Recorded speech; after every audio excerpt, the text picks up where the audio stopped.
BOCCHI the Rock Season 2 has been announced. And yes, we're going to be watching and talking about the trailer together. Because for those of you who don't know, I actually work with small bands in Shimokitazawa here in Tokyo, Japan, where I reside. So working with all the kind of bands and stories that you see, and even the places you see in BOCCHI the Rock, well, that's my day-to-day life.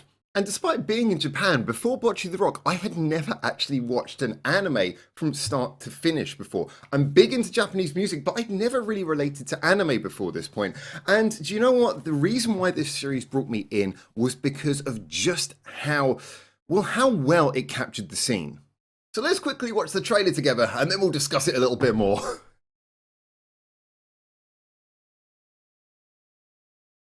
Now, I'm personally really excited about this, but I know there's a lot more people out there who probably have a lot of behind the scenes details. There's probably been many announcements that I've missed. And one of the major reasons for that is because for me, BOCCHI the Rock is the animated TV series. I'm one of those people, I very much connect with a story, especially something like this where it feels very real and it's about places that I feel are real and the people feel very real. I'd like there to be a definitive version. Now, I know BOCCHI the Rock has spawned a edited down movie version. Obviously, I know that there is the manga. Big thank you to my friend James from Newsstand Comics in Dartford in England, who gave me that absolutely brilliant shop. So I can't believe I'm in Japan, but I've got the English language version of the BOCCHI the Rock manga. I know that BOCCHI the Rock has obviously given us a stage show. It's even given us like a radio show. There are so many things that have come off this. But for me, I kind of like to dive into the world of BOCCHI the Rock. And so therefore there kind of has to be a definitive canon. And for me, it is that anime that I first watched because it captured the mood so well. Whether it be the fact that obviously in the anime, you get to hear them play the music and it's so well done. It's not like some animes where they try and make every single live performance of the titular band into something which is absolutely perfect and studio quality, or like musicals where they just suddenly get like totally different people to perform it.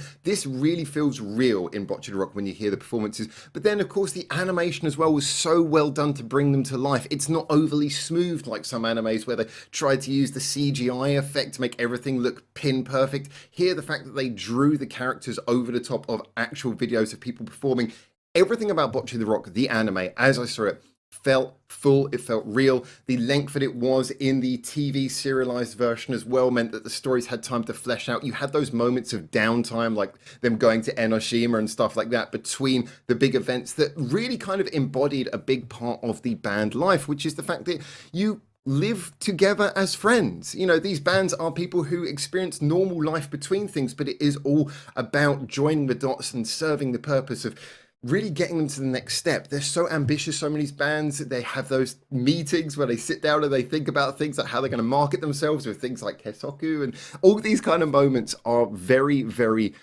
true to what makes these bands so interesting. And I loved the fact that BOCCHI the Rock not just showed the music and the locations and very real personalities. Ryo's still my favorite, very well embodied in this. Hashtag no bias. It all went a long way towards making the feeling of this series a very definitive and real experience, a real story that you could share that really, for me, gives you a feeling of this world that, like I said, I'm so happy and so lucky and so privileged to get the opportunity to work in.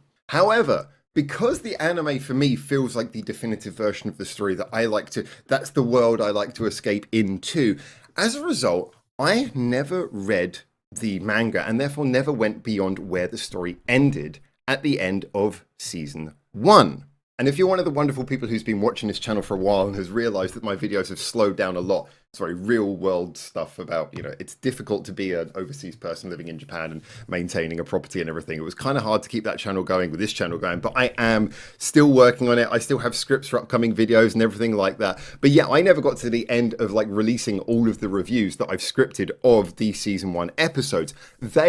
Well, they are coming, but I mean, at this rate, it could take a couple of years to finish them. We could be into season 2 before I've finished reviewing season 1.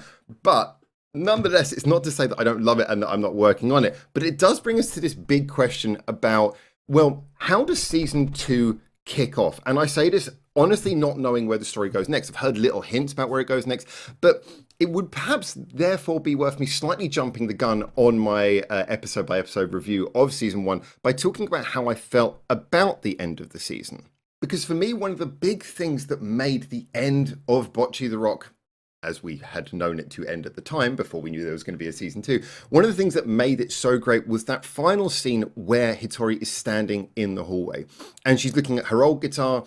She's got her new guitar. She's thinking very much about everything that she's accomplished. And you could say that at that point, not a huge amount has been accomplished, of massive note. I mean, they've done the performance, obviously, at Starry, the shelter. They've done the performance in front of a school. It's more about the internal growth of Bocchi as a person. And the reason why, for me, this was such a beautiful moment is at the end of season 1, anything could be the future.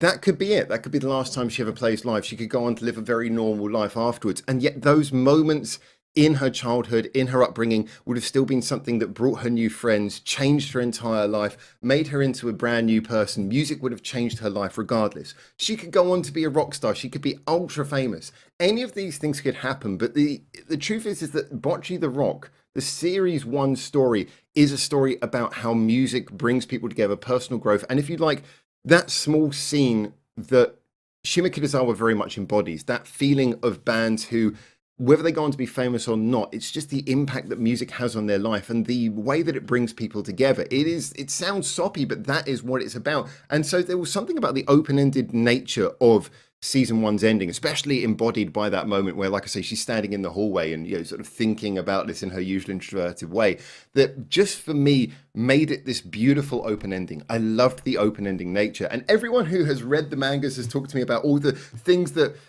I don't know the specifics, but they just give them little hints of things going on later which are about slightly more going into the traditional bands getting famous territory. Now, I don't want anyone to spoil it for me, but I'm interested, I mean, I would like to see a season 2 which builds upon those things, those very real world feelings. And yes, of course, there is more to a journey just beyond that initial step.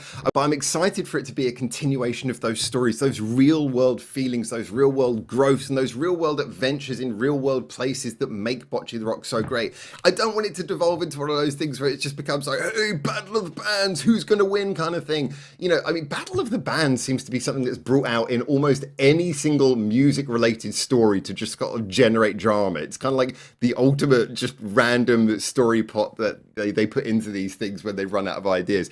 I don't know, maybe there is a Battle of the Bands coming up in Bocchi the Rock. I do not know.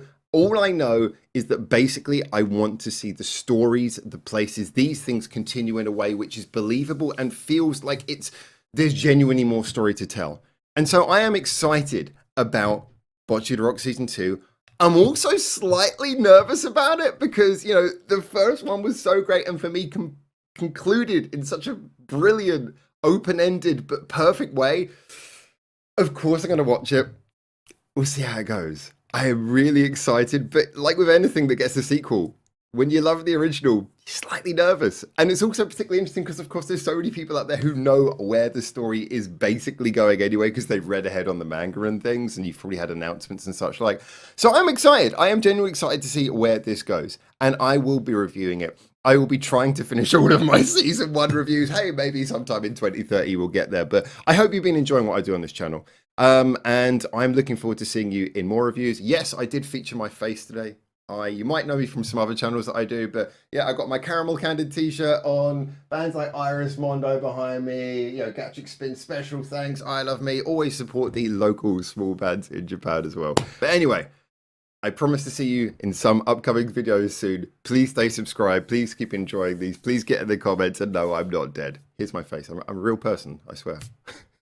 Like, subscribe, YouTubery stuff.